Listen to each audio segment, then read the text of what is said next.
یو بل موقع باندې عائشة رضي الله عنها وی وعثمان بن مضعون رضي الله عنه.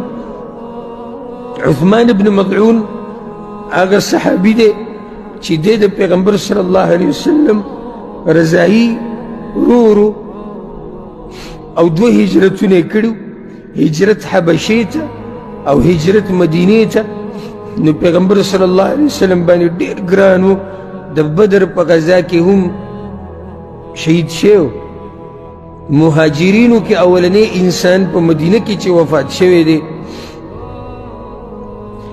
د هجرت نه تقریبا 10 میاشتې وروسته، یعنی تقریبا 2.5 کاله بعد اولنی کس مهاجرینو کې په مدینه کې مړ شوی دی، هغه عثمان بن مضعون رضی الله عنه دی.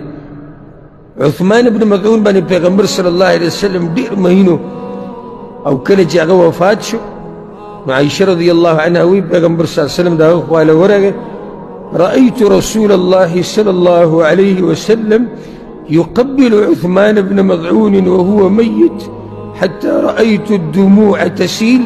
وی پیغمبر صلی الله علیه وسلم هغه داسې رابرېوت او ښکلی کو او ما پیغمبر صلی الله علیه وسلم ولیدو چې دا اوښکې روانې وي په دې مخ باندې.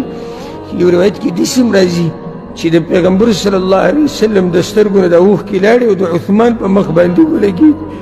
دومره یې ژړلي وو په عثمان رضی الله عنه پسې، ځکه چې پیغمبر صلی الله علیه وسلم په عثمان ابن مضعون رضی الله عنه باندې انتهایی مینو او د هغه ورو مو رضایي. او بل دا چې مهاجرینو کې اولنی کس چې مدینه کې وفات شوی دی په خپل مرګ هغه عثمان ابن مضعون رضی الله عنه دی. په دې موقع باندې پیغمبر صلی الله علیه وسلم جړلی.